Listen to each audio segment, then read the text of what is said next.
os olhos fechados, todo mundo, me permitam aqui, em nome de todos, você também, fazer uma prece, uma oração pedindo bênçãos.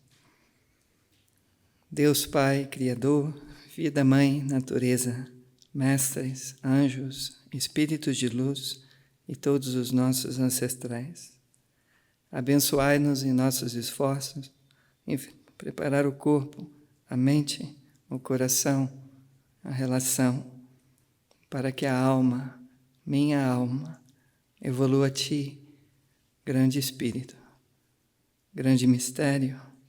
Te vejo, te escuto, estou aqui, aqui e agora, no princípio, agora e sempre.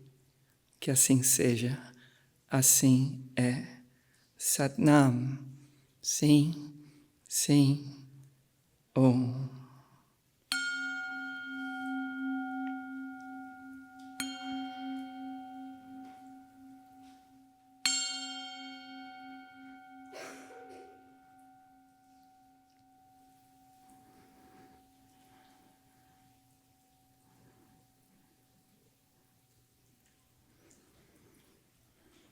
Inspira grande, todo mundo. E solta.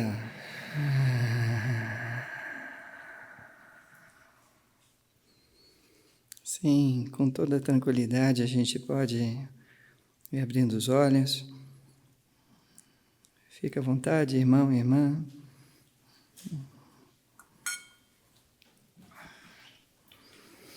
Namastê, todo mundo. Namastê, namastê, namastê. Boa noite, turma. Honrando cada um de vocês, todos vocês, queridos, aqui nesse campo do Dharma, esse campo de satsang, para a gente poder fazer, sim, desse encontro fim de ano, é o nosso segundo encontro do ano presencial, apenas o segundo aqui nesse espaço bendito, né? A Casa Jureia, desse DEP. E tão bom poder a gente estar aqui, ainda que todos vocês ainda mascarados. Eu aprecio o cuidado, eu acho importante a manifestação de apreciação, de gratidão e talvez de uma reflexão do cuidado, né? Eu acho que o Dani até expressa muito bem isso quando a gente está em reunião e ele fala, bom, sou profissional liberal, tenho que trabalhar amanhã. E se eu fico doente, eu não consigo pagar a conta de casa. Então é uma delicadeza, é um cuidado amoroso e responsável também, nesse momento onde a gente está nessa crescente, né, com a Covid, e para alguns parece desnecessário, um pouco exagerado, mas que seja parte do teu exercício, do teu sadhana espiritual, de você se desprender um pouquinho da tua opinião, do teu jeito, que eu respeito, mas você tem um entendimento que a gente faz isso dentro de uma abordagem assim, de cuidado mesmo, de solidariedade, sabe? E claro, do interesse assumido. Eu, por exemplo, vou estar conduzindo um retiro, né, semana que vem, e de repente forte isso, né? Se eu fico doente, não vai ter retiro. E é um contexto do denso ou sutil, seja o aspecto material, financeiro, econômico, sabe, necessário no mundo em que vivemos, ou seja, um monte de pessoas inscritas num retiro com chamado de vida, não só interesse intelectual, sentimental, mas pessoas em crise e o chamado por um retiro e de repente num descuido, pois é, a gente faz a nossa parte e ainda assim tudo incerto, mas é importante, irmão, de cada vez mais a gente estar afiado não só no individual, no coletivo, no que me cabe numa sociedade, de ver o que eu posso fazer. E, no caso, optarmos pelo uso de máscara e o teu acolhimento a isso vem desse lugar, tá? Então, fica aqui minha gratidão. É bem oportuno mesmo, né? Um dos satsangs que a gente sempre gostou muito de realizar é satsang de fim de ano, né? Apesar de ser o nosso segundo esse ano, é um satsang de fim de ano. A gente já está em dezembro, irmão e irmã. Está ligado? Sabe? Impressionante, né? É impressionante mesmo. Claro que no início de dezembro é até interessante, porque normalmente a gente faria o satsang mais na segunda, terceira semana, mais próximo ao Natal. Mas eu sempre tive uma sensibilidade assim grande em trazer a temática, né, da consciência crística, num sentido histórico, mas não me importa muito o Jesus histórico, esse do debate, rolou, não rolou, que história é essa? Me prova, arqueologicamente falando.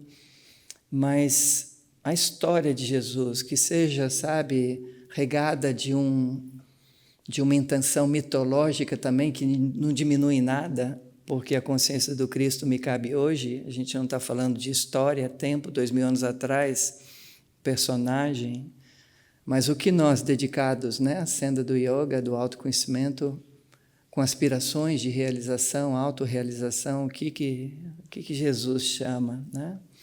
O que é a consciência do Cristo? O que é o yoga de Jesus? E eu quero trazer para vocês uma reflexão da oração que Yeshua nos legou, quando pediram para ele. E é importante, né? Você está falando do povo judaico, e um contexto onde, obviamente, há ritualística, liturgia, a sadhana, mas um sadhana talvez vazio e seco, sabe? Precisando de resgatar uma aliança mais profunda, de fato para se fazer não só meio, mas a própria consumação da unidade do fim, né? De deixar morrer aquilo que morre para aspirar e integrar, realizar aquilo que em nós é, o eu sou. E apesar de tudo isso, eles pedem, mestre, ensina-nos a rezar, a orar. Como eu me vinculo com o Pai, como eu me associo com a divindade. E eu acho importante, amados, por mais que isso seja um hábito, talvez até religioso para cima de você que é dedicado, Pai Nosso, ou para alguns folclórico, cultural, né? É impossível negar que todos nós sabemos o que é o Pai Nosso, mas da gente refletir e aprofundar juntos. Mas eu gostaria de trazer também uma oportunidade da gente dialogar, né? Você com as tuas questões. No contexto presencial, tem todo um cantinho ali que a gente preparou para você. De repente, com a tua crise, com o teu aperto, sabe?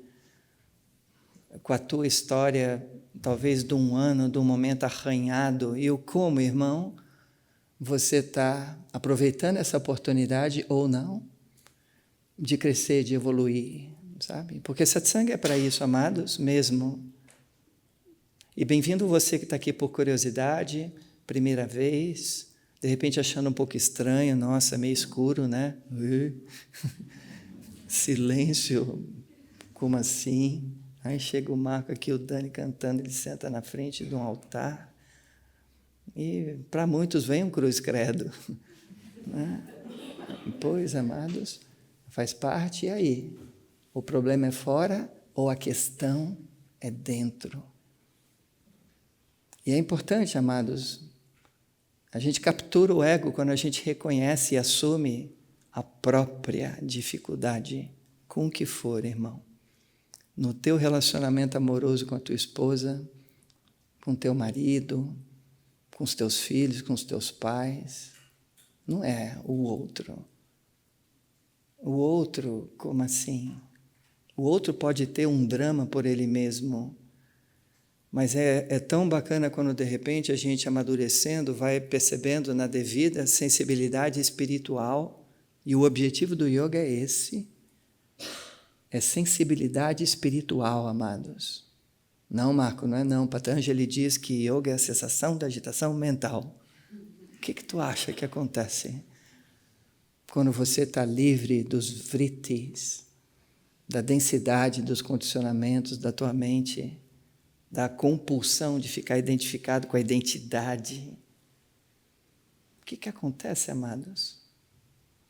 Não pode ser só, sabe, suposições, projeções dos nossos lugares de mente condicionada, domesticada. É um estado alterado da mente, talvez para um retorno à consciência original. Então, quando eu falo em sensibilidade espiritual, tenta ir um pouquinho além de um conceito que a mente projeta e vê lá, fica nesse mistério. Uau! O que é isso? Sensibilidade espiritual.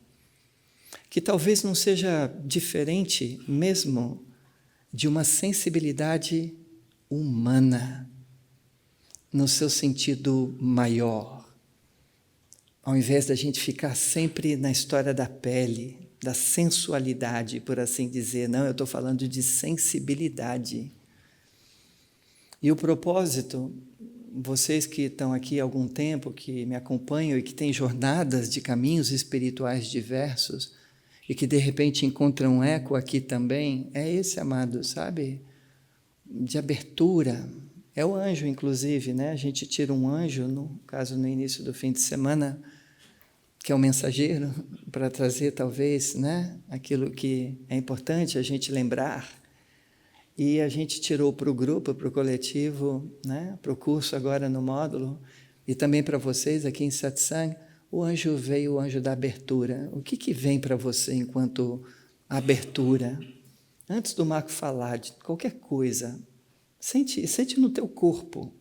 Se, por exemplo, agora, sabe, você se pega fechado, tenso, embotado, comprimido, não pela experiência do momento, talvez também, mas pelo, de repente, o dia, a semana, o mês, esse ano, essa pandemia, essa crise que parece, Marco, que se estende, irmão.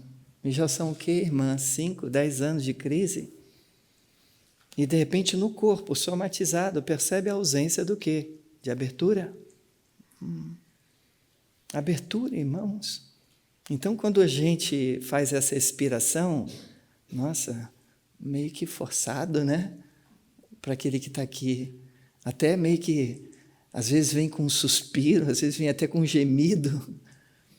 Pois é, provocando gemido que seja, lágrima que seja, sorriso que seja, descarrego que seja, mas tudo isso associado, abre, irmã. Abre, irmão, e fica quietinho aí, nessa intenção de abertura, porque ainda tu não, parece que não sente muito, não funcionou. Mas, ao longo da jornada, funciona. E percebam, em você, no corpo, autorreferência. Não é nada com o vizinho, comigo, com você. De repente, uma calma abrindo, uma plenitude surgindo, uma aspiração, um salto, emergência emergindo, e o Dharma, não mais eu preso no aperto do karma. E tentando muitas vezes no karma me abrir através de recursos kármicos. Não funciona, irmã, momentaneamente. É que nem Tilenol, está com dor de cabeça? Toma, alivia. Mas qual que é a raiz da tua questão para tu ter a dor de cabeça que não passa? Ou a insônia que não passa? Então, vida espiritual, autoconhecimento, yoga, satsang, não é ficar no pouco, é a ousadia de ir para o maior, de aprofundar mesmo, de uma forma amorosa, mas dedicada, firme também, deixando descascar, desconstruir, e tu não vai ficar sozinho, porque sozinho é ilusão, irmãos. A questão de descalçar lá fora, eu sempre gosto de lembrar disso, de deixar a própria mente lá fora, a mente ordinária, e falo isso com todo respeito, porque ela está lá fora, tu volta para ela. Você pode crer que quando você estiver aqui super aberto, esvaziado de si, vai ser uma opção, uma escolha, porque a tua mente vai aguardar. Segunda-feira chega e ela conhece segunda-feira. Muito bem. Mas da gente poder descansar dessa mente ordinária e, de repente, deixar-se preencher por consciência, amados, não é a minha consciência, não é a consciência dos textos sagrados de um altar, é consciência que você disponível vem e revela, e você fica ali, quietinho, amado. Sem querer, tu vai acalmando, sem querer, tu vai abrindo. Sem querer, você teve uma vivência espiritual, talvez até um despertar Não subestima o potencial em você.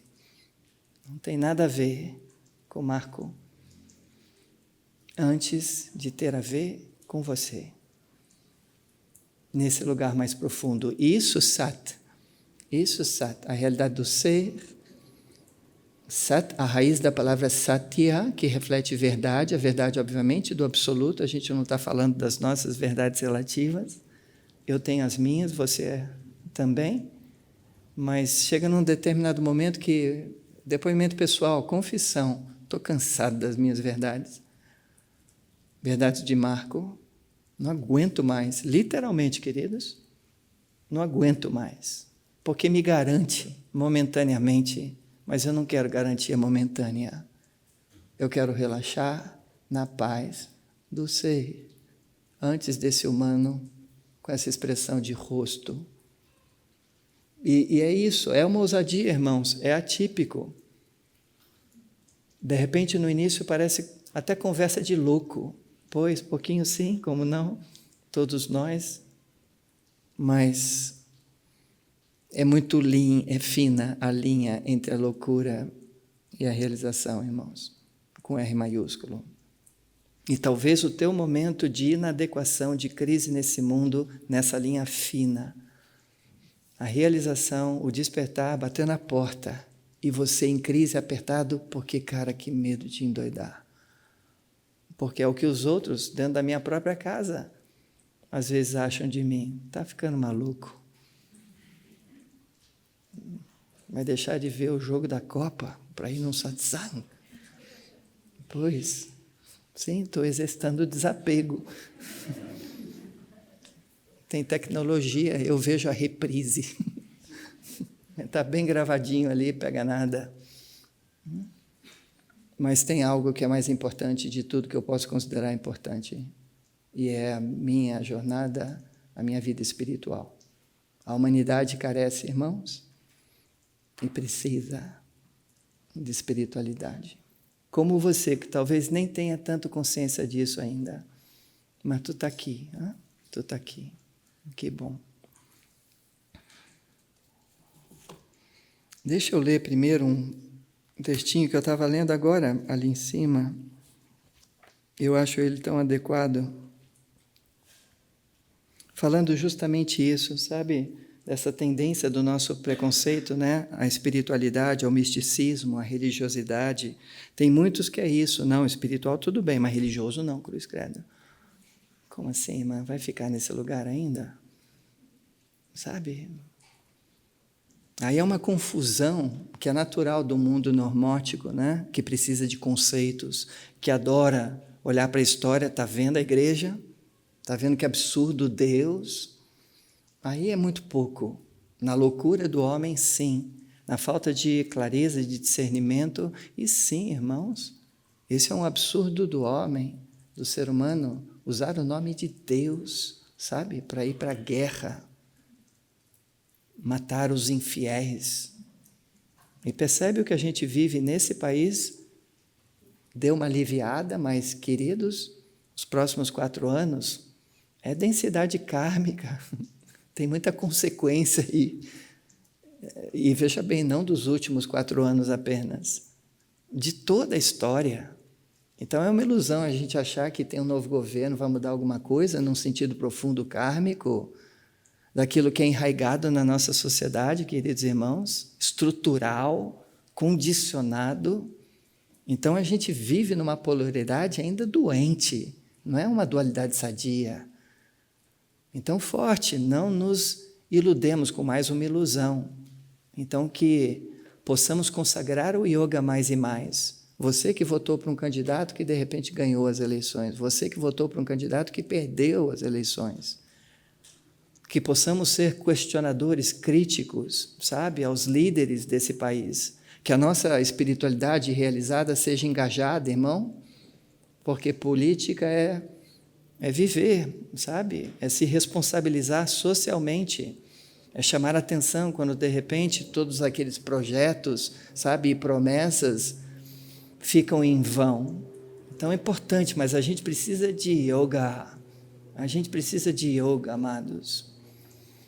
Então, essa reflexão de um texto que tem como título Misticismo diz: todas as tradições místicas são uma coisa só, ou vêm de uma mesma fonte e origem.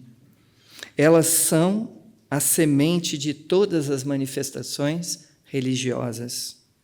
O Tao, o Zen, o Tantra, o Yoga, a Cabala, o Sufismo, o cristianismo místico, o xamanismo e tantas outras, secretamente adoradas por seus adeptos, todas, sem exceção, partilham a mesma sensação mística, aquele chamado, aquela sede, aquela saudade até, de comunhão, integração, reunião com o divino. A meditação não é algo peculiar a uma única cultura. E é interessante ditar a palavra meditação, porque meditação é sinônimo de yoga. Então é interessante porque, de novo, a cessação da agitação mental. Se eu, de fato, me liberto dos vrittis, dos condicionamentos da minha mente, eu vou ter clareza e discernimento para reconhecer o que é e o que está. O que é e o que está. Aquilo que é, de repente, como eu sempre coloco, o jogo e a novela, e nós, personas do jogo e da novela, e aquilo que é. A minha intimidade, a minha interioridade, a minha condição mais essencial, mais profunda, por assim dizer. Aquilo que em mim, ainda que ser humano, refletido na dualidade, aquilo que em mim é um, e aquilo que em ti é um. Aquilo que em mim, diz a tradição, é o próprio eu, desvestido de Marco, e que não sai de mim para ir para você. A nossa diferença é de pele, irmãos, é de cultura, e é uma bênção a gente ter essa diversidade toda. Chegamos a 8 bilhões de seres humanos agora recentemente, mas o eu, antes da nossa diferença, da persona, o eu é um. Só existe um eu. É importante, amados. Esse eu que a gente poderia dizer que é o próprio mistério do manifesto se fazendo manifesto, ou seja, do nada, uma manifestação representando essa inteligência, esse absurdo, essa graça, e que eu gosto e acho bastante protegido a gente falar mistério, porque a ciência não explica, amados. A gente não consegue ir até lá com a nossa tecnologia, com o nosso racionalismo. É o despertar, é o portal intuitivo, é consciência, tem que ser de consciência para consciência. Como é que tu quer ir com a tua razão para encontrar aquilo que é consciência? Então, o recurso, no sentido do hábito, é inadequado, mas o potencial, e a tradição do yoga diz isso, e as tradições místicas diz isso, e de todas as tradições religiosas. E não precisa nem colocar só no aspecto religioso. As tradições de sabedoria, as tradições terapêuticas, de Oriente e Ocidente também, mas onde sim, há um mistério. Há uma fonte, há uma origem. Como assim 2 fontes, 2 origens? Não, uma. Importante, amados, importante. Você pega, por exemplo, as tradições abraâmicas, que são denominadas tradições monoteístas. É um. O que Yoga ensina, talvez, nesse contexto monoteísta, que é bendito pelo fato de ter uma história, um sadhana, um ponto de vista, é uma filosofia que tem esse recurso, monoteísmo. Mas a bênção do yoga em nossas vidas é que, por mais que de repente sim monoteísmos também, ou seja, a realidade de Deus como o mistério transcendente, mas o yoga, através desse autoconhecimento, nos permite consagrar a iminência, a emanência, a presença de Deus, amados, aqui e agora, por mais que transcendente e presente em mim, como negar? E se de repente a palavra Deus fica um pouco pesada porque tu tem o teu preconceito, até por justa causa, mas lembra, é teu. Mas que seja a vida, bendita a vida, que me dá a condição de se manifestar numa vida com esse corpo, com esse rosto, buscando uma percepção mais profunda para eu não resumir a minha existência apenas a um marco. O que é a vida em mim antes? A meditação, ou seja, a possibilidade de aquietarmos a nossa mente e abrir o coração espiritual de imediato, não é algo peculiar a uma única cultura. Todas as culturas conhecem um âmago místico que enfatiza o refinamento contínuo, a meditação e a união com o nosso cosmo maior. Elas o chamam por nomes diferentes, sim. Que importância tem o nome que lhe dão? Quando descobriram o que era sagrado, proferiram sons diferentes, segundo suas histórias, suas culturas, mas todas descobriram a mesma coisa. Só há uma fonte na vida. Para essa imensidão e quantidade de nomes, há sim uma fonte, uma origem, um sem nome. E que a gente fica aqui na nossa retidão, na nossa modéstia, queridos irmãos, na nossa humildade, meio que, uau, que mistério é esse? Que se manifesta em nomes, mas eu não consigo nomear, porque do momento que eu nomeio, eu corrompo pela minha própria pequenez. Então, me calo frente ao mistério, verdadeiramente, das minhas pulsões, projeções, fico ali, simplesmente em meditação. Por gerações, místicos de todas as tradições mergulham no tal. T-A-O, T maiúsculo. Quando atingem os níveis inexprimíveis, sabem, sem palavras, que chegaram ao mesmo âmago de espiritualidade. Não importa em que parte do mundo você esteja, há tradições com pureza para levá-lo ao tal. Seja ela qual for, existe para o mesmo tal. É tão bacana esse texto porque, me permitam só essa reflexão, é a gente ter um entendimento que aqui na manifestação, e é o que eu chamo normalmente de jogo e novela, sem nenhum preconceito ou julgamento, a manifestação da vida, na forma, no espaço, no tempo, e da gente perceber e até se encantar, se maravilhar por essa sede do homem, da mulher, de almas encarnadas, que sendo almas encarnadas, ou seja, fagulhas de um grande mistério ou de um grande espírito, sustentam uma sede, e a sede da busca, irmãos, da busca, desde sempre, no mundo, independente da região.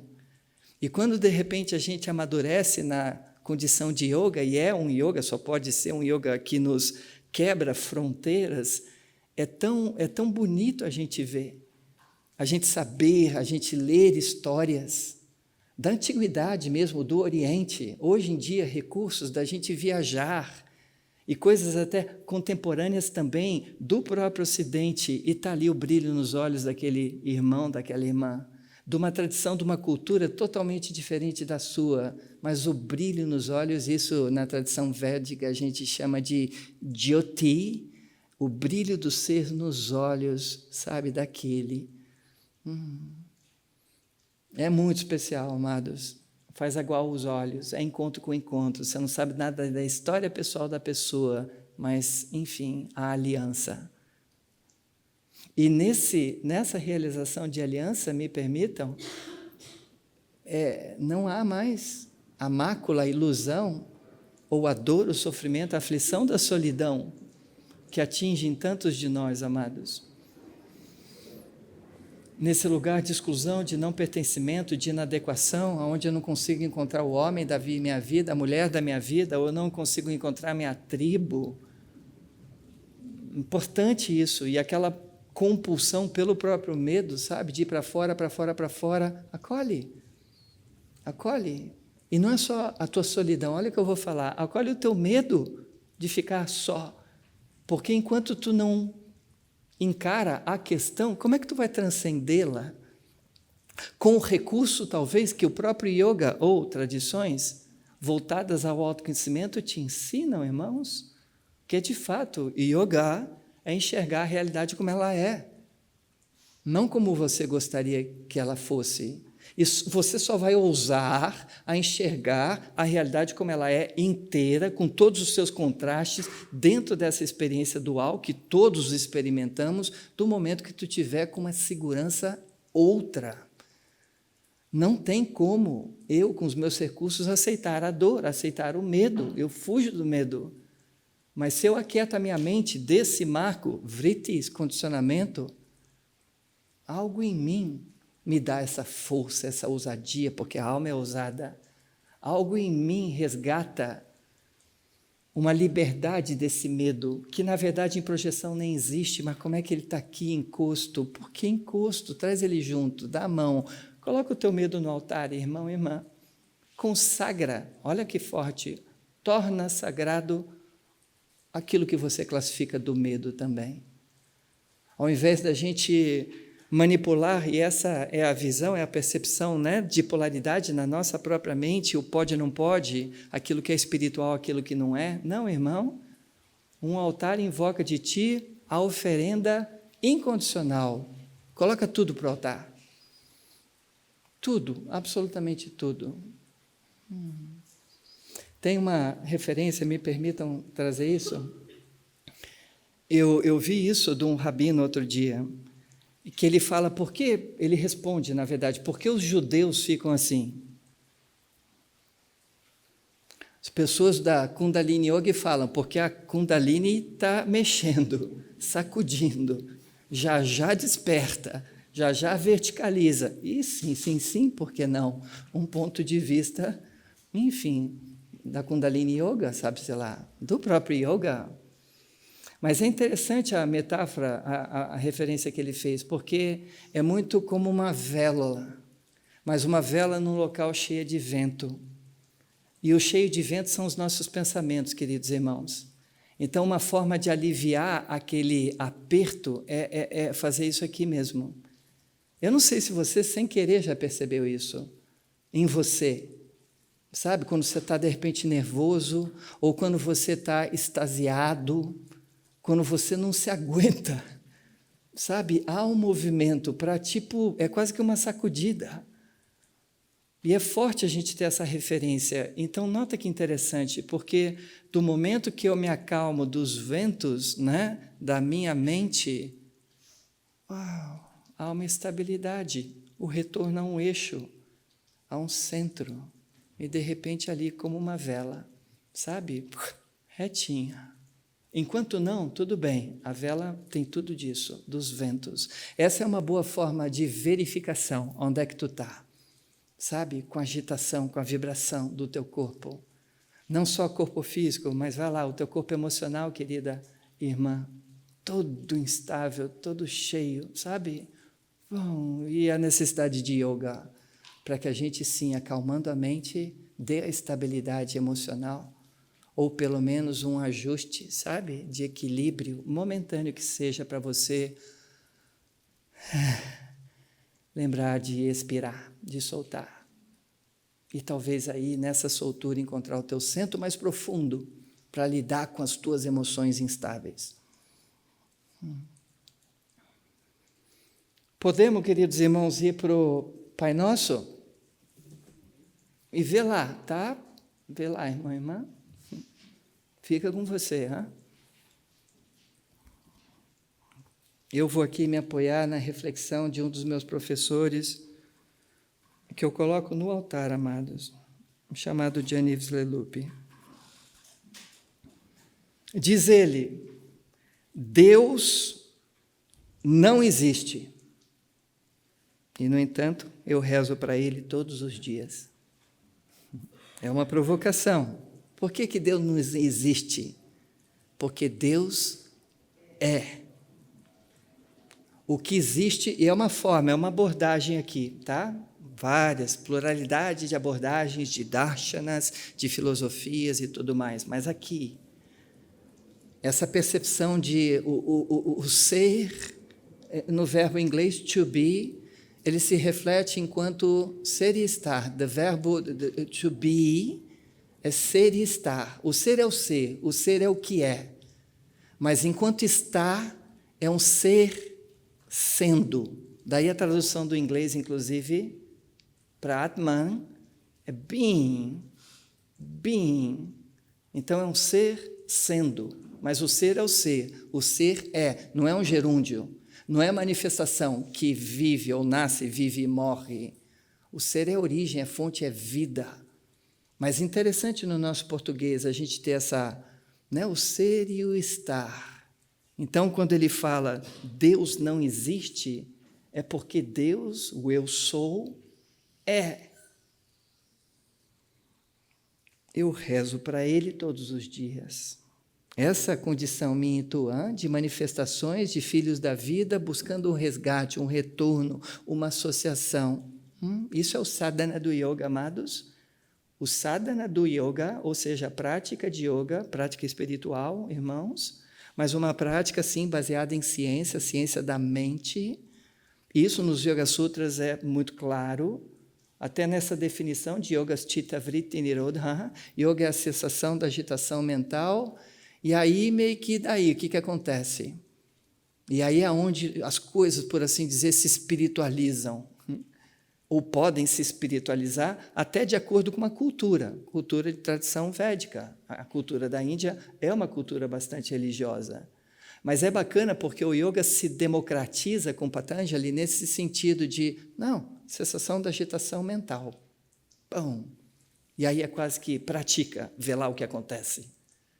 Eu não vou projetar nada místico para cima de ti. Experiência própria. Autoconhecimento, autorrealização.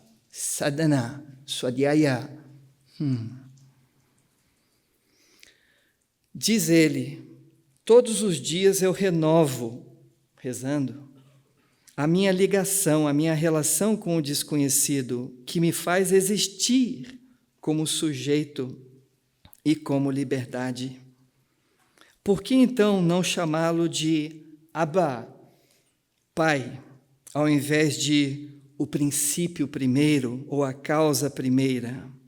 Interessante a reflexão, irmãos, da gente que, de repente, nós que temos dificuldade, me permitam aqui fazer essa reflexão, de religiosidade. Então é mais fácil a gente ficar em algo metafísico, abstrato, tipo princípio primeiro, causa primeira, porque chamar isso de pai, não encaixa muito bem. E eu sinto que esse é o grande legado de Jesus, amados, porque Jesus ousa a chamar, Jesus que, por sinal, simbolicamente, já é o aniversário dele, 25 de dezembro. Lembra que Natal é isso, não é outra coisa. Natal é isso, amados, é a lembrança do nascimento de um avatar, do Logos. Historicamente, mitologicamente, não importa, mas o que a lembrança disso pode refletir em você, amados, nesse retorno, nesse resgate daquilo que de repente tu perdeu, aliança. Mas Jesus, Filho do homem, ele chama, não é um hábito judeu, queridos irmãos, da tradição. Abba significa papai. Assim como eu gosto de lembrar, e ela está conosco ali no altar, né, no porta-retrato, a ama é mamãe. Mataji, querida mãe, Amaji.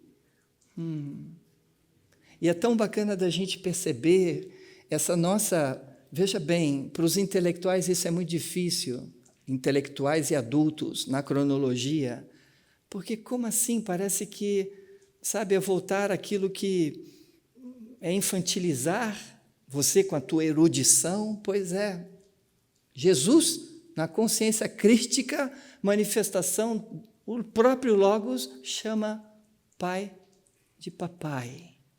Abba, Abba, Abba. Em alguns momentos ele chama de outros nomes também, Elohim, Adonai. E aí é um Jesus talvez filho dedicado, há uma austeridade, há um respeito, e é fundamental a gente entender que Deus, o mistério, é respeito também. Em momentos da nossa vida, vem a chacoalhar, amados irmãos, é até rigor. A gente não pode avacalhar essa integralidade de Deus, mas Jesus, o Filho, poder trazer a nós, eu e você, a condição também filial, de potencial, filho unigênito ou filho pródigo, não é pouca coisa, amado irmão e irmã. Então, que bênção tu poder se relacionar com o mistério, com esse nome, com esse gesto, Abba, ou Amá, Abba, Abba, Amá. Frequentemente, diz Lelupe, cotidianamente, frequentar a oração de Yeshua, que é Jesus, continua sendo aquilo que transforma nossas questões mais íntimas em fontes vivas de maravilhamento e contemplação. É só deixar, permitir. Quem é meu pai, diz ele? Quem é minha mãe? Quem são minhas raízes, minhas origens? Quem é o pai, amado irmão e irmã? Origem. O princípio dos mundos, a origem das coisas, a origem do ser que possui um semblante. De onde me vem a experiência da paternidade, da maternidade? O que eu digo quando digo, Abba, Pai nosso que estais nos céus? Qual é o meu nome? Qual é o nome pela qual a vida, a grande vida, me convoca a ser? Quem sou eu? Qual é o nome do ser que é, do eu sou, que eu sou? Qual o nome do eu sou, que eu sou? Como discernir o nome N maiúsculo, diferenciá-lo de todos os nomes de N minúsculo, honrá-lo verdadeiramente? O que eu digo quando digo, Abba, santificado seja o vosso nome, maiúsculo, irmãos? Qual é o mestre do meu desejo? O que reina? A palavra é forte, irmã. O que reina sobre mim? Quem me libertará de todas as formas de tirania, externas ou internas? Para quem posso colocar meu desejo? Estar confiante, abandonar-me daquilo que não sou. O que eu digo quando digo, Abba, tenha a nós, ou venha a nós, o vosso reino. O que é isso, amados irmãos? Quando a gente clama mesmo no Pai Nosso que estais nos céus, santificado seja o vosso nome, venha a nós o vosso reino. What does that mean? Qual o sentido que isso dá a você, amado irmão e irmã? Reino. E a pergunta é, o que reina sobre você, amada irmã? No teu estilo de vida, na tua rotina, na tua agenda, nas tuas palavras, nos teus gestos. O que reina sobre ti? O que eu quero realmente? O que quer em mim? O que a vida e o amor querem em mim? Queridos, o que a vida, V maiúsculo, o que o amor, A maiúsculo, querem, desejam em mim? O que eu digo quando digo, Abba, seja feita a vossa vontade? O que me alimenta realmente? Qual é o alimento do meu ser essencial? Qual é o único e o mais necessário, amados? para viver. Tornamo-nos o que comemos. O que eu me torno?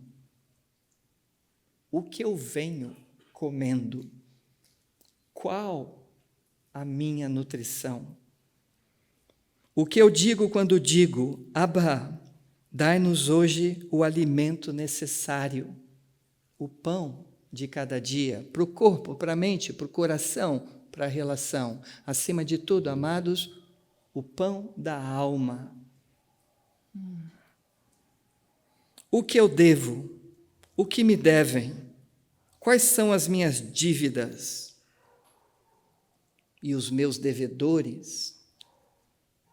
O que não me é perdoado? Quais são os meus erros, minhas ofensas, minhas faltas? O que eu não perdoo nos outros? O que eu não perdoo em mim mesmo? Podemos perdoar, queridos, o imperdoável? O que eu digo quando digo, Abba, livrai-nos das nossas dívidas, ou perdoai-nos nossas ofensas, assim como perdoamos aqueles que nos ofenderam? Pois, o que me tenta, o que me desvia da via que eu sinto como sendo a via justa? O que me afasta e me faz esquecer aquilo que essencialmente eu sou? Como eu sou testado na existência? Qual é a minha maior prova? Qual prova me conduz ao desespero e ao pânico? Qual prova não me faz mais acreditar? Não me faz mais amar? Qual prova? O que em mim é mais forte do que a tentação e permite-me não mais ser levado pela provação e identificar-me à minha experiência? O que me impede de afundar, de deprimir? O que eu digo quando digo, Abba, não nos deixe cair em tentação? O que me impede de estar em paz, de ser feliz, de ser livre? O que em mim faz obstáculo ao amor, à verdade, à vida, todos maiúsculos? O que eu tenho de pior, de mais sombrio, de mais perverso em mim? O que me tornará livre dos meus funcionamentos perversos? O que me permitirá aceitar minha sombra e ser livre, independente dela? O que eu digo quando digo, Abba, livrai-nos de todo mal? O que eu digo quando digo, enfim, YHWH, está aí o inominável, eu só estou aqui falando das letras, Yod, Rev, Vav, Red, YHWH, impronunciável, irmãos. A vós pertence o reino, o poder, a glória, para sempre. Amém. Percebe a reflexão, queridos irmãos? De nos colocar cara a cara com talvez o próprio hábito do Pai Nosso, mas tanta substância, queridos, por trás dessas palavras, a provocar mesmo, a verificar a cada instante, a preencher, a nutrir você, oitavado, descolado do lugar pequeno, condicionado e bom, aspiração. De você, de fato, está aqui, ó, eu rezando no jogo, na novela, no drama, talvez no romance, na poesia, mas na aventura, no desafio de ser humano, com todos os seus contrastes, paradoxos, mas desgrudado, pão, aqui, me desgrudando e de repente, uau! Uma das lembranças que eu gosto de colocar, queridos, a gente, antes da ousadia de ir para essa investigação, autoinvestigação, mas a gente volta para aquilo que me tira de mim enquanto individualidade individualizada, porque eu não falo Pai meu, eu falo Pai Nosso. E se a gente, de fato, em sã consciência, com sensibilidade espiritual percebe a estratégia dessa oração, porque não tem como. Quando você está num Pai Nosso e não só num Pai Meu, tu já está numa consciência desapertando, num ego deixando a egoidade se escorregar, porque tu incluiu não eu, meu, mas nosso, Pai Nosso. Mas não adianta também a gente fazer isso de uma forma mecânica, superficial, desatento. Daí a questão do sadhana, do yoga, de coloca na tua liturgia religiosa. E essa é a graça da gente ter o yoga mais apropriado para deixar isso transbordar das nossas vidas e, de repente, esse dar-se conta que um texto, um estudo, uma reflexão ajuda. Mas, irmão, estou falando de você amanhã. Na tua vida, voltando para a mesmice de sempre, but, escoladinha, algo desgrudou, algo abriu, algo acalmou-me das minhas pulsões condicionadas, porque, de fato, a aspiração é essa, irmão, primeiro ao alto, Pai Nosso, é o Pai, e a palavra é importante, não é nosso primeiro, nosso Pai, é Pai, verticaliza, nosso, na horizontalidade compondo, de uma forma caridosa, altruísta, de inclusão e empatia, por compaixão. Mas percebe a máxima de Jesus? Amar a Deus sobre todas as coisas, that's the golden rule, e ao próximo como a ti mesmo, partindo de um Pai Nosso. O potencial, ele já é. O yoga não está por acontecer, ele já está acontecendo. Onde é que tu está, irmão? Onde é que tu está, irmã? Com as tuas associações. Com a tua cultura que tu vem dedicando, estudando há tanto tempo, mas eu pergunto, e o cultivo, amado irmão e irmã? E o cultivo de tudo que tu faz, seja numa cerimônia de ayahuasca, numa cerimônia de cacau, seja meditando de acordo com o budismo tibetano ou com o budismo zen, seja você num cristianismo, sabe, místico, ou de repente alguns de vocês, que graça você aqui em satsang, evangélico, bem-vindo, amado irmão e irmã. Dignifica o título, o rótulo que tu leva, sou evangélico, ou seja, um praticante das boas novas, de verdade. De verdade.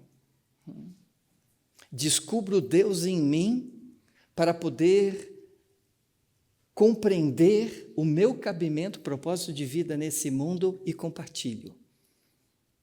Esses 3 componentes, amados, de uma espiritualidade sadia. Primeiro, lembra, vertical, Pai.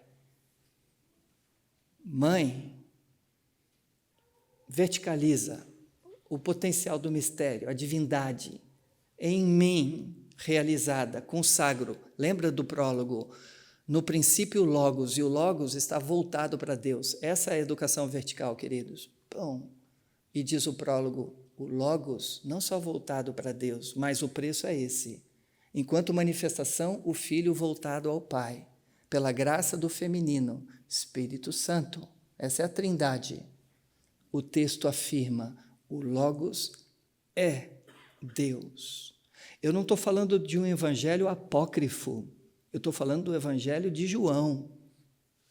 E como é que passa desapercebido? E aí a idolatria de Jesus, amados irmãos, ao invés de Jesus ser a referência, o reflexo, o ícone, a nos fazer refletir, perceber o que da condição único, gênita, eu encontro em mim. Porque por mais que pluralidade, diversidade, cada um na condição de jiva, único do mesmo Atman,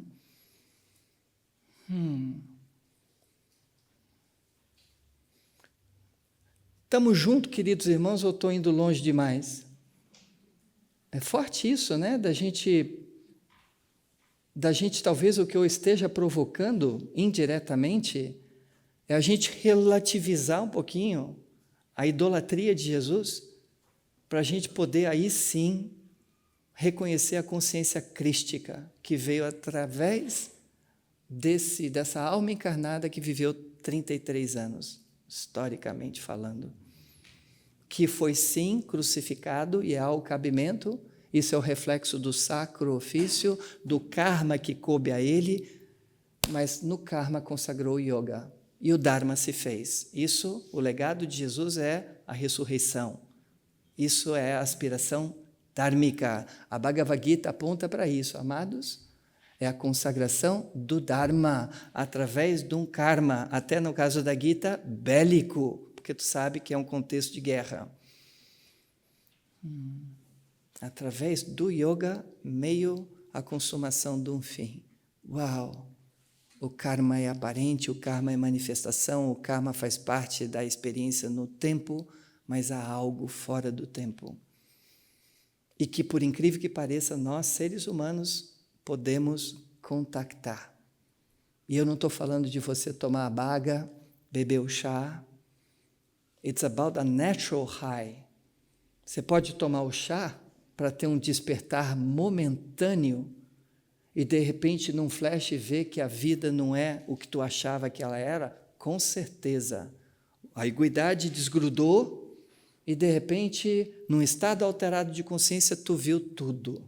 Mas o que tu vai fazer com esse momento, com essa experiência espiritual? Ficar tomando chá? Ficar voltando ao mestre? Ficar indo para a Índia todo ano? Fazer cursos e mais cursos e mais cursos e mais cursos, irmão? Está pesado, não está não? Viajar com tanto currículo assim. Pois, e aí? Se tudo isso que a gente tanto estuda e investiga não nos leva para dentro, para perceber mesmo, queridos irmãos, que na jornada da vida, qual a necessidade do peso, ainda que o peso possa fazer parte do karma, mas não é para continuar pesado ou pesar mais ainda. Escola da vida, irmã, alivia um pouco, expira mais. Para de buscar inspiração. Fora, fora, fora, fora, fora, fora, fora. Aprenda a expirar. A, por assim dizer, e cuidado com a palavra, coloco entre aspas, abandonar você dessa identidade. Isso é desapego, hein? Relativizar a tua importância e, de repente, uau, olha que forte, amados. Aprender a, de repente, a permitir chorar um pouquinho, sozinho. E, de repente, descobrir no descarrego desse choro, dessas lágrimas, tu não está sozinho, apesar de repente, esse teu momento solitário. Realização, de dentro para fora. Não tem como a gente não dignificar a bênção da gente em pleno 2022 não ter todas as tradições, todo o yoga, sabe, que através de diferentes tradições veio antes, irmãos. Não faltam novos mestres, mentores, gurus, ensinamentos. É a maturidade de um que está aqui, sabe? Com qualidade de escuta e atenção, fazer o ajuste for the shift, you know what I'm saying? Mas o preço é esse, para você ter a metanoia, a transformação, tu tem que parar de querer ficar mudando. Não é possível que 2023 chegue e que você muda porque mudou o ano. It's not really, yoga, it's not about change, it's about transformation, you know? E tem preço. Porque a gente tem que encarar os nossos medos, receios, aflições, as nossas dores, as nossas inseguranças, tudo projeção da mente, condicionada a experiências talvez passadas, e você tem até uma justa causa, mas um processo terapêutico, irmão e irmã, de cura. e que envolve essa abordagem integral também, sabe? De você, uau, mesmo, queridos irmãos, olha as perguntas, né, que Leloup traz para a gente, uau, o que deseja em mim? O que é o medo em mim? O que é a tendência em mim? O que é o excesso em mim? O que é a falta em mim? E em sã consciência, ir fazendo os devidos ajustes, porque não é assim, amada irmã e irmão? Que a busca, né, na própria referência dos gunas, é da gente ter uma qualidade de vida, um estilo de vida, uma proposta de vida mais sáttvica, sem as pulsões daquilo que é tendencioso para você, enfim, no vocabulário, né? Está ali numa condição tamásica, rajásica, e cadê? Então, sabe, sai do excesso, da falta, faz o ajuste e percebe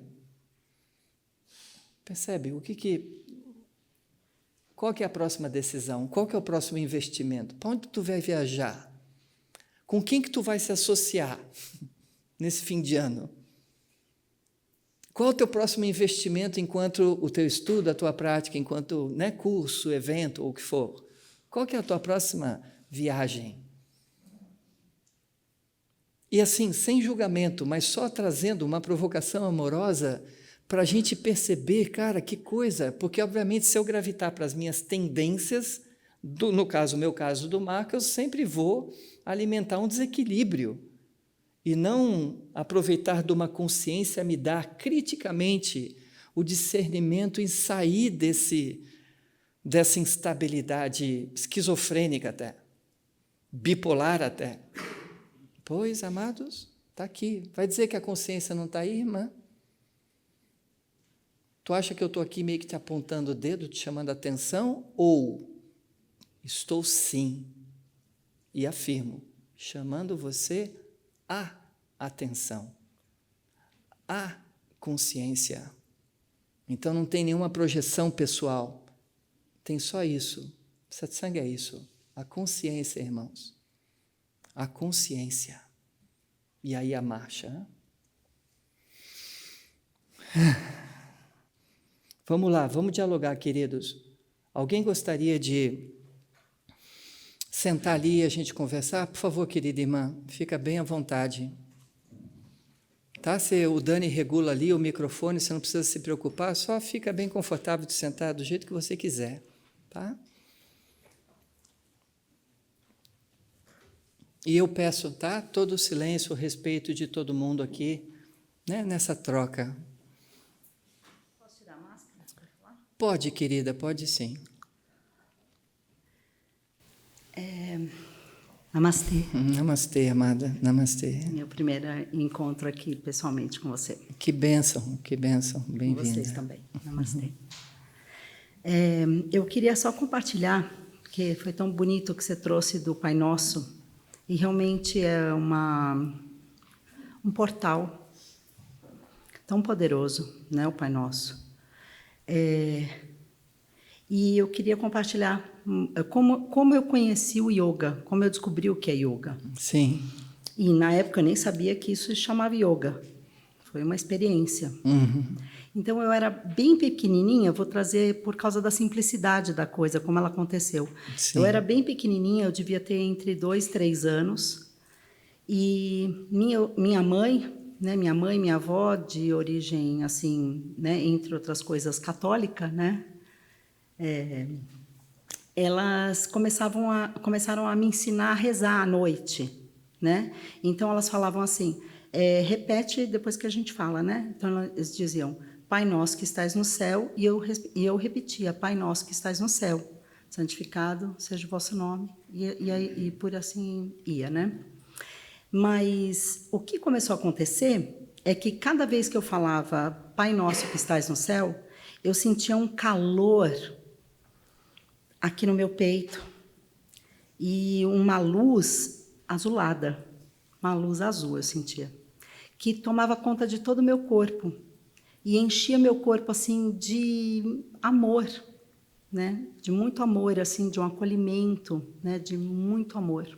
Olha que forte, você hoje traduzindo a vivência, não mera experiência, porque não tem interferência, né, numa criança, a vivência espiritual de uma criança. Exato, através do Pai Nosso. E aí, entra, né, a parte da análise mesmo, né? Uhum. Como que o ser vai, né? Como que o ser pensa, né? Uhum. Interessante isso, Uhum. né? Porque, ok, eu senti aquela experiência e falava, nossa, né? Uhum. Sentia esse prazer. Uhum. Aí vinha no dia seguinte, esse prazer. Eu comecei a achar muito legal esse negócio de rezar, né? Poxa, que delícia, Tu vê que que momento interessante. maravilhoso, né? Possivelmente o contraste com outros tantos Exato. que a experiência foi bem o oposto, Exatamente, né? Uhum, uhum. Eu era assim mesmo, eu tinha muitos cliques, Uhum. muitas coisas aconteciam. É. Mas Isso yoga... me permita aqui, eu não quero te interferir, mas já interferindo, mas só para abrir alguns parênteses, né? E é interessante porque, segundo a lei do karma, karma enquanto consequência. Então existe, por assim dizer, e veja bem, isso não é não é uma maldição. Pelo contrário, faz parte de um processo evolutivo onde existe uma lei que diz causa e efeito, ação e reação, há uma consequência porque a gente faz, deixa de fazer. Sendo assim, na manifestação da vida em mim agora com esse rosto, seu nome, querida? Paula. De Paula, eu tenho uma condição pré-determinada.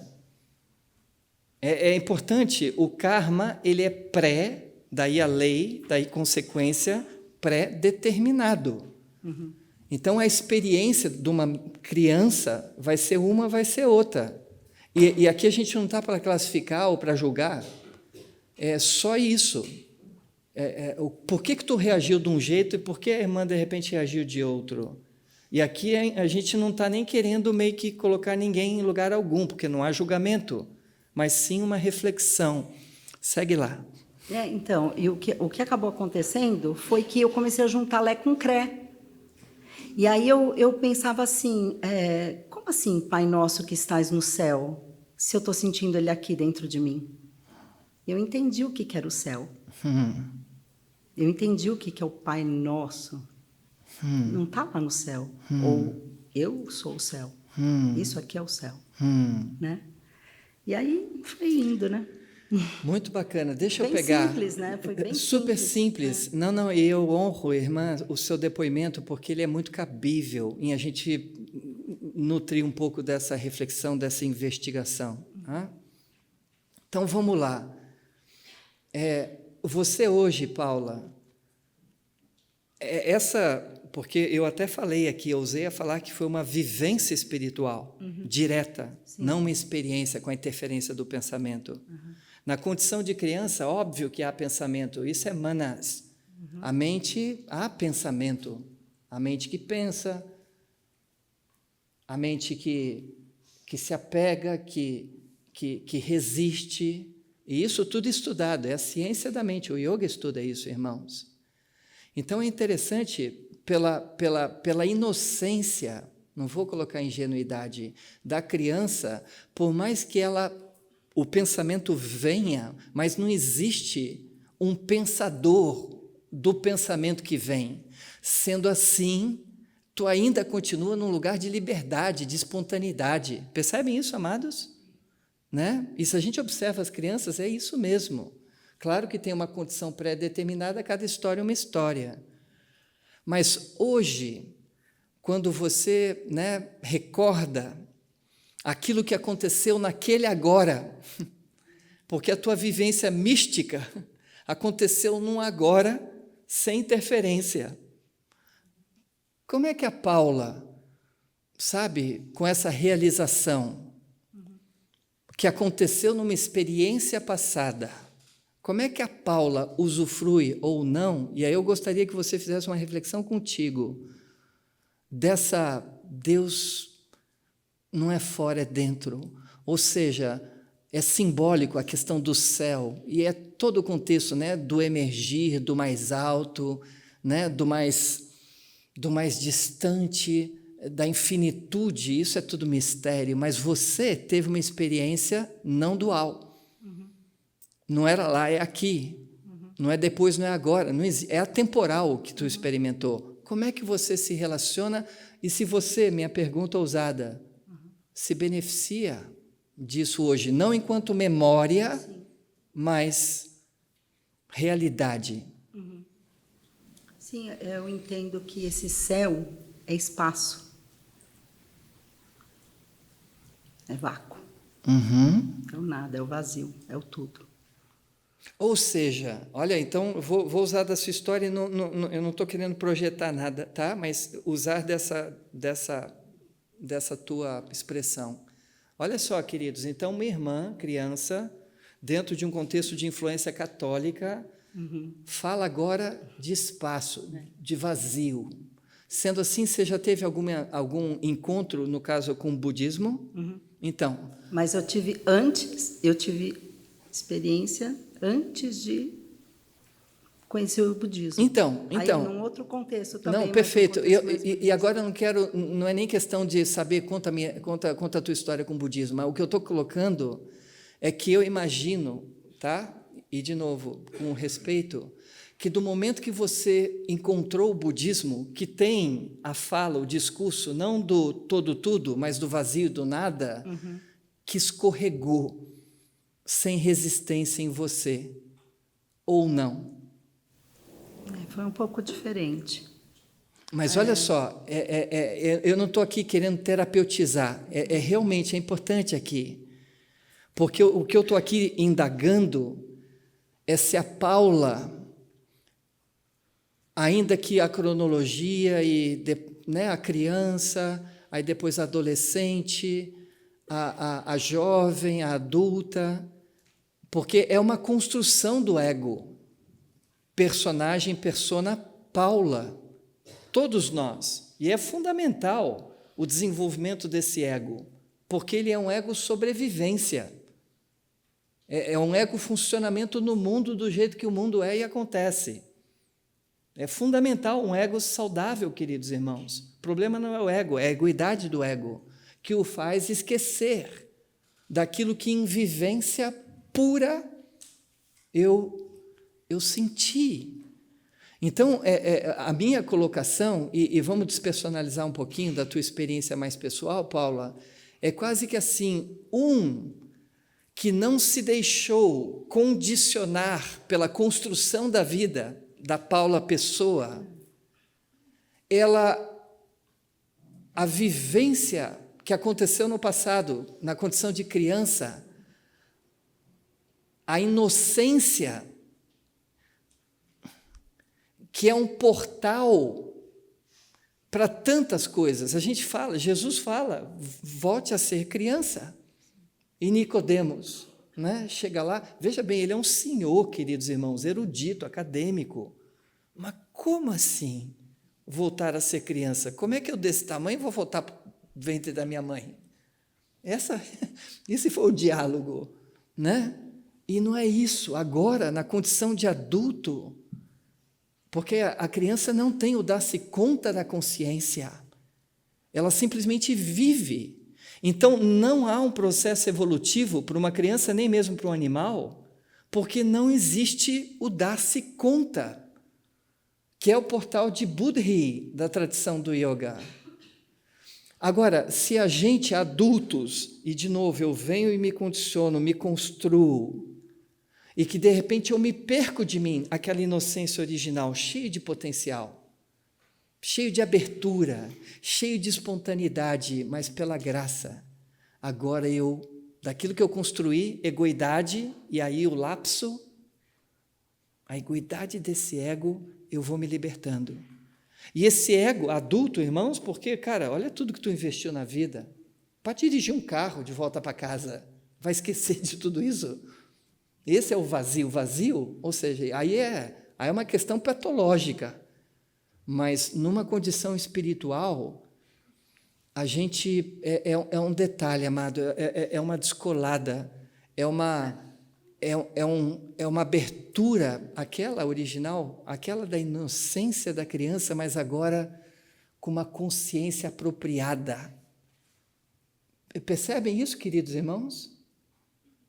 Vamos lá, eu até quero, estou curioso, você, falou, você encontrou o budismo, me fala um pouquinho da sua experiência. Não, quando eu tinha 16 anos, espontaneamente aconteceu novamente, mas aí foi uma experiência diferente, Marcos, sabe? Eu diria que, quando eu era pequenininha, dentro dessa egrégora, né, cristã, eu tive uma experiência de Atma. E, com os 16 anos, eu tive uma experiência de Anatma. Perfeito. Isso aconteceu. E veja bem, é boa, São mas bem aí eu diferentes. pergunto para você, São tá? bem Estamos diferentes. aqui conversando. Apesar da experiência, olha o que a irmã está falando, uma experiência religiosa, porque é o catolicismo, de Atman, de Deus, de céu, e monismo, dentro de uma frequência monista, ou seja, não era nem monoteísta. Olha que incrível isso. Da irmã ter a experiência de Deus dentro, Atman, porque é o Pai dentro dessa concepção, cristianismo. Mas aí tem o budismo. Epa, outra tradição. E agora? O budismo se opõe ao Atman, porque a premissa do budismo é de Anatman. Como é que faz? Então, a minha pergunta para você é agora, Paula. Senhor. Pois. Não, mas é tão importante isso, amados, porque é tão pedagógico até aqui a história, sabe?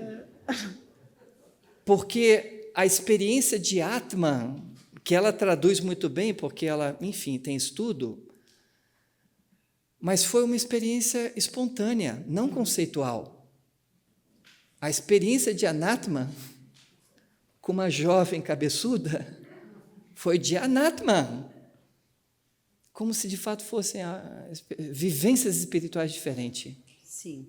Percebe, amada? Foram diferentes mesmo. Mas então, enquanto experiência, mas a vivência espiritual é uma só. It doesn't matter Atman or Anatman. Isso eu não posso dizer. Pois, eu não estou nem ainda não pedindo para cheguei tu nessa dizer. conclusão. Não, mas olha só, e eu não quero, por minha influência, que tu chegue a conclusão alguma. Eu quero que você e eu sinto que você é disponível e aberta, mas que você entre nesse campo de transcendência do conceito, porque o conceito é a mente construída. É a mente construída. Mas a experiência que eu tive aos 16 anos foi um susto para mim. Eu estava assim na praia, sentei na praia e fez pum, né? Do nada, assim, tá. E a diferença é bem grande, mas assim, né? Não, é o momento, assim. vamos lá. Vamos ver se o que é diferente. Olha o que eu estou falando. Olha o que eu estou falando. É bem importante para todo mundo. É óbvio que a experiência é diferente. Muito diferente. Quantos homens, meu Marco, 53 anos de idade, eu já fui vários homens, irmã. Ou seja, eu encarnei e desencarnei várias vezes. Claro. E sempre marco. Sempre marco, não importa a quantidade de mudanças, tudo experimental. E é importante a gente se encontrar aqui na maneira que eu estou me expressando. A vivência, ela é transpessoal. Então, atravessa Paula de 2, 3 anos e Paula de 16 anos. E não importa se vem como graça ou como susto. Então, é quase que você, sabe, agora abrindo esse campo mesmo, porque eu não estou falando que o budismo é igual ao cristianismo. Não. O budismo é diferente do cristianismo, é diferente do hinduísmo. Atman, Anatman. Mas, independente das suas manifestações litúrgicas, filosóficas, autoconhecimento nisso tudo, porque está cheio de budistas sem autoconhecimento algum, cheio de hinduístas sem autoconhecimento algum, cheio de cristão que não estão idolatrando Jesus, ao invés de atravessa Jesus e vê o legado de Jesus, o yoga de Jesus, a consciência crística, que é o reflexo da tua condição de filha pródiga. Percebem, amados? Importante isso. Tá? Do que vale a gente ficar se emocionando com história de filho pródigo, achando até que é historinha para criança, mitologia. Não, como aquilo te atinge hoje. Hoje. Então, quando eu falo mesmo, sabe, é que nem, por exemplo, e eu estou usando você, querida irmã, no bom sentido da palavra, porque é um campo aberto e necessário da gente dialogar com maturidade. Hoje em dia, né, essa questão, né, com as diversas ferramentas para buscarmos estados alterados de consciência. Porque tu quer descobrir o seu propósito de vida. E tu está numa crise existencial. Então está todo mundo tomando chá, vou lá eu também. Melhor ainda, cantando mantra. Uns embalos de sábado à noite. Sabe? Vou lá, tomo chá. E veja bem, um monte de gente fazendo isso de uma forma absolutamente irresponsável. Mas um monte de gente fazendo isso de uma forma absolutamente responsável, com egrégora, com juramidã, com todo um contexto de cantos devocionais, com padrinho, madrinha sustentando, ancorando a história. Sério, coisa séria, porque canal é portal, amados irmãos. Faz parte do todo tudo. Sim, sim, sim. Agora, tenho ali a minha vivência profunda. E, de novo, tudo jogo de palavras. Poderia ser outras palavras. Tem uma vivência, porque a egoidade do ego descolou pelo poder do chá. E para uma pessoa que, de repente, dura, condicionada, tem a chance de ver-se desvestida, desnuda, irmão, é êxtase espiritual, é uma, olha o que eu vou falar, vivência mística. E que tu, depois que acaba o efeito, tem que cuidar. Porque se tu faz dessa vivência uma memória baseada numa percepção superficial de experiência, é um perigo. Porque a vida está te agraciando desse despertar momentâneo, mas o que tu faz contigo mesmo? E agora? Qual que é o próximo passo? Qual que é a próxima palavra? Qual que é a próxima escolha? E aí vem sacro ofício, amados. Karma com yoga. Percebem isso, amados? Tu não vai ficar na frente do altar 24 horas por dia. Tu tem que pagar tuas contas. Não, mas na frente do altar me salvo. Pois, se ficar na frente do altar não está te vivência, profundidade, inocência, com consciência, anatman, atman, não importa o altar. Esse aqui é bem eclético. Você vai encontrar atman e anatman. Tem Jesus ali do lado do Buda. Aí um monte de gente passa pela aí, cruz credo. Quanta gente misturada. Pois é, se tu vê só a forma, você vai achar que eu sou esquizofrênico. E tu pode me estudar e esquizofrênico. Sabe? Mas a espiritualidade, ela é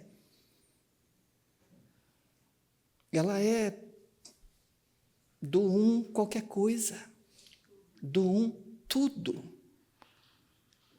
Sem julgamento, amados. O que é profano, o que é sagrado, o que é sagrado, o que é profano. Você percebe, irmã?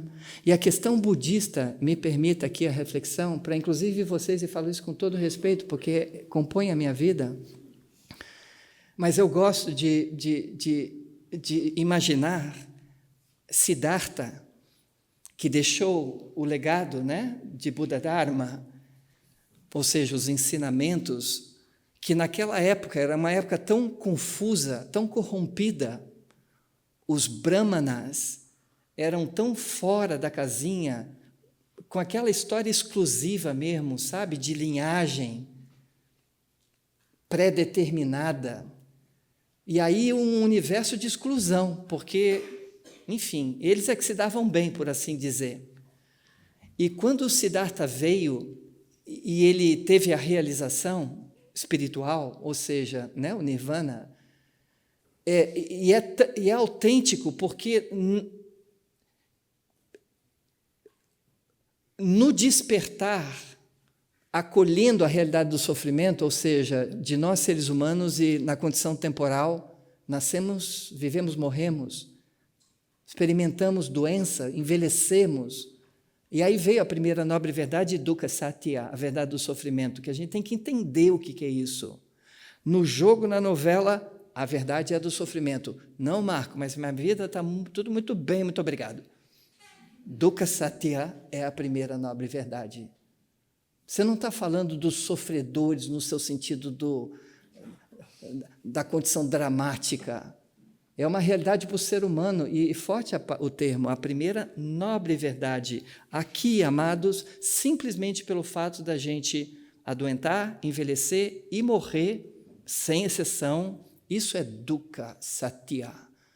Se a gente está no raso da vida, percebendo a vida só como isso, porque chega num determinado momento, da morte principalmente, não tem escolha. Você que achou que teve livre-arbítrio a vida inteira, e na morte? E aí? Você percebe a gravidade, a intensidade de não ter vida espiritual, de não ter exercício de confiança, de entrega, de abertura, de consciência, e aí tu encara a morte, e aí como é que vai ser? Vai ser assim, irmão? Eu peço essa reflexão hoje, agora. Isso ou isso? Quando o Marco chega com a temática da morte, ou quando você lê um livro e vem a morte, epa, ou quando você vê um filme e a morte, ou quando alguém que tu ama and care morre, como é que tu fica? Olha a quantidade, tem gente agora, eu acho que é o que no Einstein, acendendo vela ali para o Pelé, tipo, é importante isso, irmãos, a intenção é muito nobre, querida, mas é tipo, a fala é, segura a onda, vai dar tudo certo, não chegou sua hora ainda, tenha fé, percebe, amados? Ou seja, a demonstração de uma cultura super querida, bem intencionada, but that not saves. Isso não te traz a liberdade da ilusão, a cessação do sofrimento, porque a morte é inevitável. Então, o que eu estou aqui investigando na questão da temática Pelé é que a gente vai agir de acordo com a vibração que a gente está, ou seja, apegado e preso à vida. Ao invés da gente ter em nós, não por cultura, informação, conhecimento, mas cultivo, essa maleabilidade que a gente exercitou em vida, e de durante a vida talvez eu tenha me dedicado a morrer para aquilo que em mim é mortal, e sendo assim, para o Pelé, seja o que Deus quiser, seja o que for para a continuidade do que é o mistério existencial, mas não limitado a uma fervura cronológica.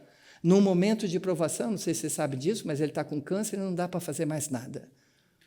Então, só está tomando medicamento para meio que esperar a morte chegar. Mas em que lugar, amado, tu espera? Porque nós, aqui, com saúde, estamos também esperando a morte chegar. E veja bem, sem dramatização, sem resistência, simplesmente porque a morte é fato, assim como a velhice, assim como a doença. E como é que a gente pode ficar tão indignado quando a gente fica doente, amados? Não, mas eu vou deixar de fazer tanta coisa, Marco. Olha como que a gente se comportou durante uma pandemia, amado irmão e irmã. Na incapacidade de ficar no vazio, de ficar no mistério, de suportar, como diz Krishna, com paciência, um contexto dramático, pandemia, todo mundo, sem exceção. E a gente sabe a bagunça que deu. E o que a gente aprendeu e tirou disso, amados irmãos? E é muita coisa, tem muita ficha para cair. Num lugar de yoga, quando você descansa das tuas pulsões de proatividade, de compulsão, cara, eu não posso deixar de fazer porque eu não me aguento com o vazio. Eu não me aguento comigo mesmo sem estar fazendo alguma coisa. É uma verificação importante para você fazer, e eu falo isso com amor, amado. Porque a doença, a velhice, a morte é inevitável.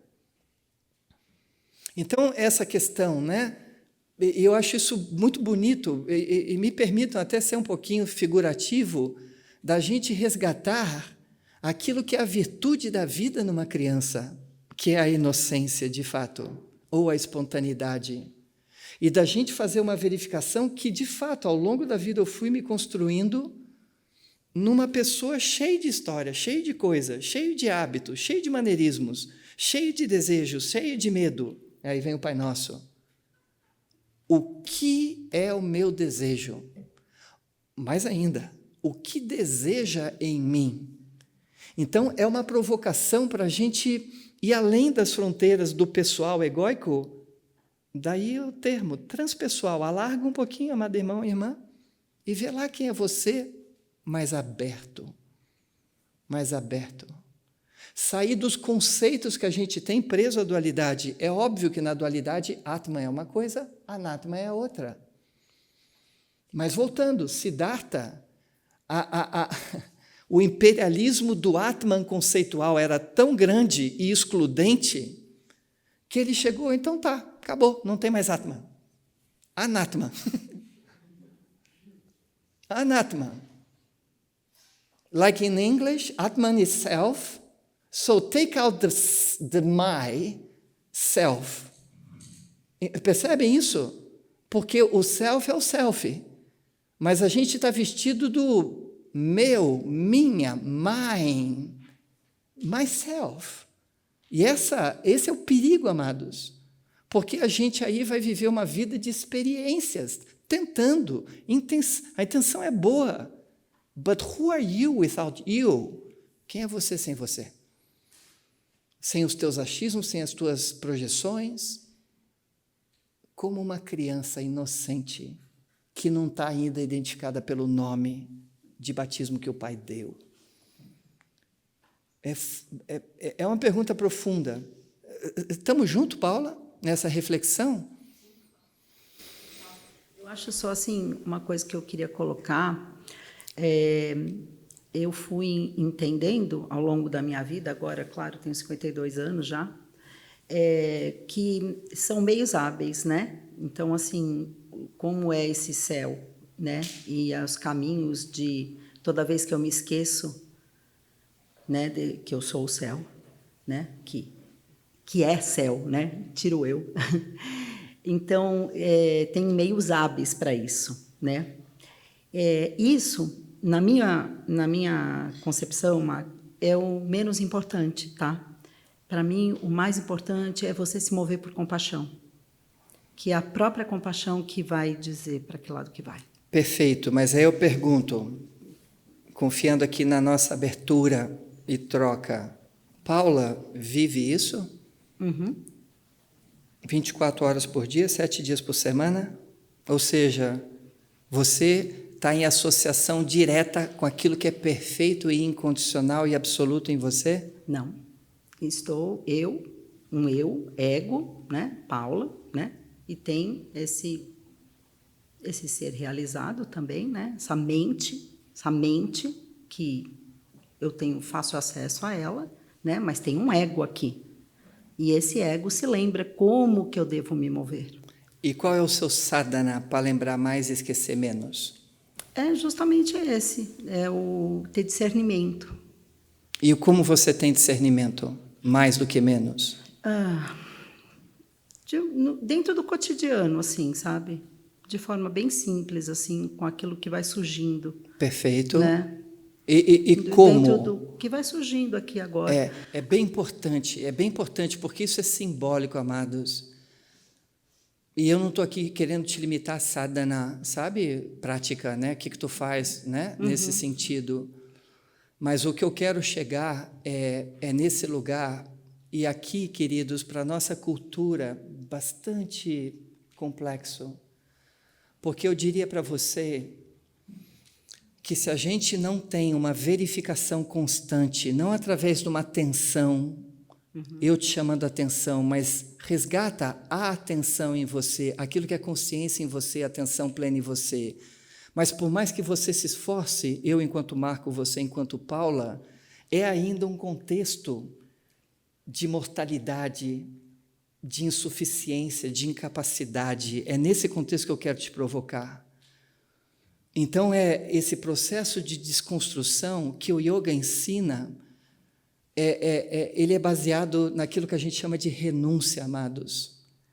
E o que tu renuncia, amada irmã? Você mesmo enquanto egoidade. Então, a verificação para a gente estar num estado de perfeição, com a mente pura, como os budistas trazem, ou com o coração aberto, do jeito que os cristãos falam, é menos egoidade. E essa é uma questão que, por mais simples e acessível que possa parecer e óbvia, é muito faltosa no diálogo, na reflexão, no estudo, nos contextos psicoterapêuticos, nos contextos vedantinos de estudo de escrituras sagradas. Como é que tu está, querido irmão, querida irmã?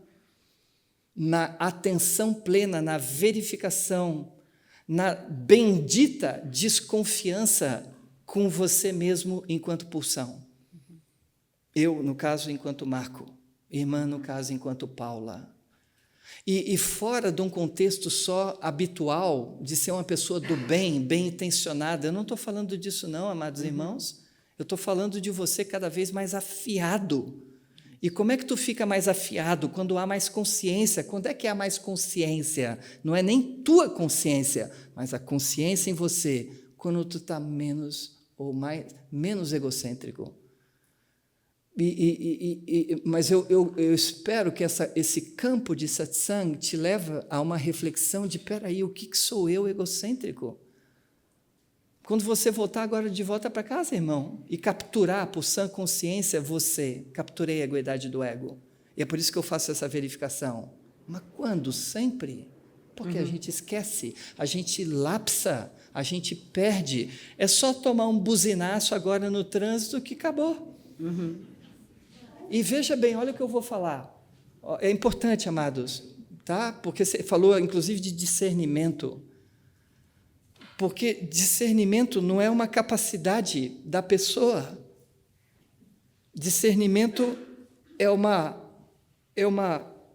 graça que você está disponível. Olha o que eu estou falando, amados. Mas você está verdadeiramente disponível, ao invés de preocupado em tentar se fazer mais espiritual no jogo e na novela da vida. E é ali que eu coloco, quando eu falo de menos Marco, não é uma menosprezando a vida do Marco, e não é um Marco enquanto quantidade, sabe? Não é uma pobreza conceitual, mas é uma pobreza espiritual no sentido, bem-aventurados os pobres, pelo Espírito, deles o reino, estado de consciência dos céus. Então, é importante da gente entender que o que a gente faz aqui é tudo relativo. E a gente muitas vezes personaliza o jogo e a novela com o nosso rosto e a nossa história. E o que eu estou falando é, renuncia dessa pessoa e vê lá o estado que tu entra. Isso não significa uma apatia ou uma indiferença, nem um desvalor à tua existência enquanto história. Mas uma coisa é uma coisa, outra coisa é outra coisa. E nesse lugar de, entre aspas, outra coisa, e o O é maiúsculo, Atman e Anatman, same. O Marco acertar e o Marco errar, same. Mas Marco, onde é que vai a sua responsabilidade perante o teu erro? Não. O que vem com um erro quando, de repente, eu estou ali consciente do meu erro, mas não tenho vida espiritual? É importante a pergunta. Quando você se enxerga no pecado, vou dramatizar aqui um pouquinho, que significa nada mais, nada menos do que errar o alvo. O que tu sente, amado, quando tu erra? Julgamento, mas tem essa palavra que é uma palavra pesada. Culpa. E culpa é da ordem do jogo ou da consciência? De jogo. Então é importante, porque a questão, quando se fala de liberdade, de moksha, a gente não está falando de resolver a nossa imperfeição, porque estamos imperfeitos. É uma graça que se recebe de algo que já é. Lembra? O eu sou o que eu sou, o eu sou o que é. Deus é amor, Deus é liberdade, ou a possibilidade de Deus. Isso é o que na tradição védica a gente chama de Satchit Ananda. Satchit Ananda, esse é o estado do ser. Então, quando eu vou relativizando, porque é relativo, essa história do ego personagem, da persona, nesse contexto, a consciência encontra esse vazio, essa disponibilidade para ser, sendo em você. Mas não é uma questão de fazer um Marco melhorzinho, uma Paula melhorzinha. Até porque na vivência espiritual da criança não tinha jogo, percebe isso? Tinha só uma vivência espontânea e profunda demais, que atingiu a irmã para o todo sempre. E o mistério da questão, eu acho que é muito bacana, é para aquilo aconteceu num agora atemporal.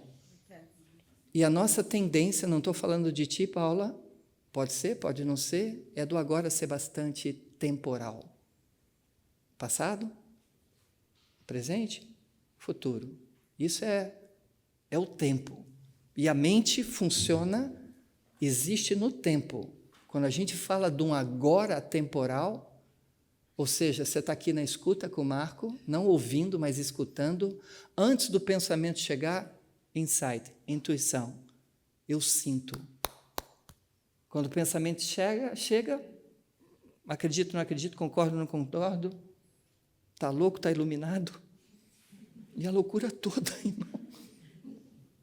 Então, é essa sutileza, lembra que eu falei no início do nosso encontro, é uma sensibilidade espiritual, não é uma constatação intelectual ou sentimental, e não está por acontecer, já está acontecendo, amados.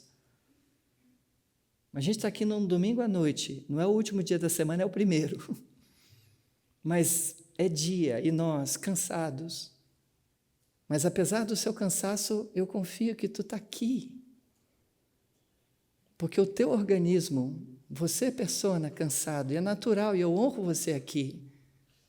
Não tenta mudar o teu cansado, porque cansado estás, mas percebe que algo está descolado da identidade cansada. Do contrário, você já teria ido embora, porque tu está muito cansado hoje.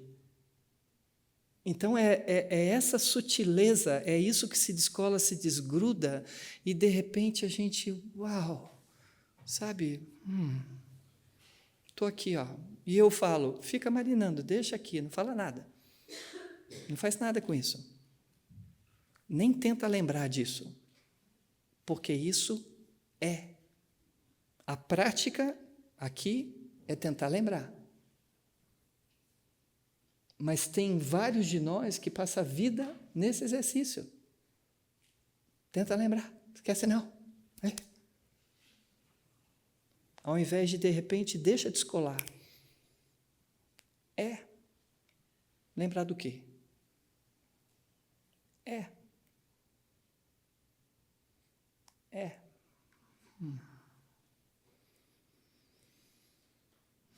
Gratidão, Paula. Namastê, querida. Eu que agradeço. Muito bom, queridos. Vamos lá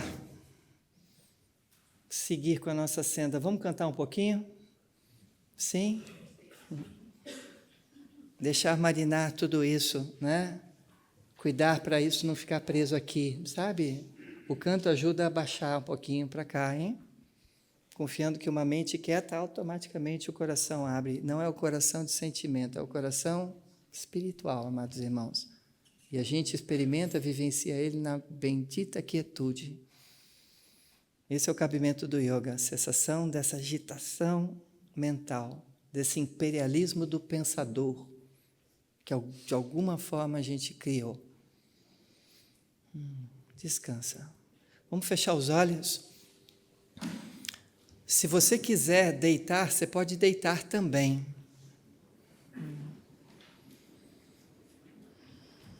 Fica bem à vontade, vocês que estão aqui no meio da sala, de abrir um pouquinho. Se quiser dar um deitadão, porque tu precisa, tu merece, que assim seja, tudo bem, tudo certo. E eu aqui, amados, nós já adentra a retidão, fecha os olhos, adequa você, finalizando nessa reticências, não nesse ponto final, nessa afirmação, nem mesmo isso. Eu gostaria de honrar a presença de cada um e talvez, primeira vez, né? Porque é início de dezembro, desejar a você uma feliz Navidad, um feliz Natal, irmãos. O que está morrendo, o que está nascendo? O que pode morrer, o que espera nascer? Na cronologia, no tempo, nas nossas agendas, isso é um contexto muito do homem, criativo, mas é simbólico a passagem de um ano para outro.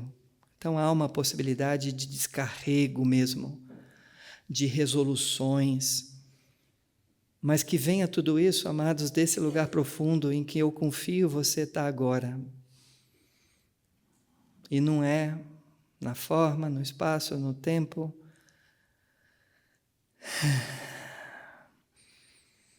É no descanso de você e de repente permanece a consciência você.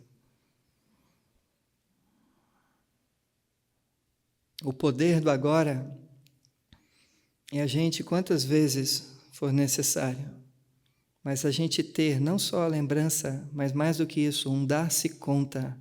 Algo desgrudou do condicionamento e de repente, uau! E fica ali quietinho, essa é a prática. Humilde, modesto. É isso que tanto carece na nossa cultura.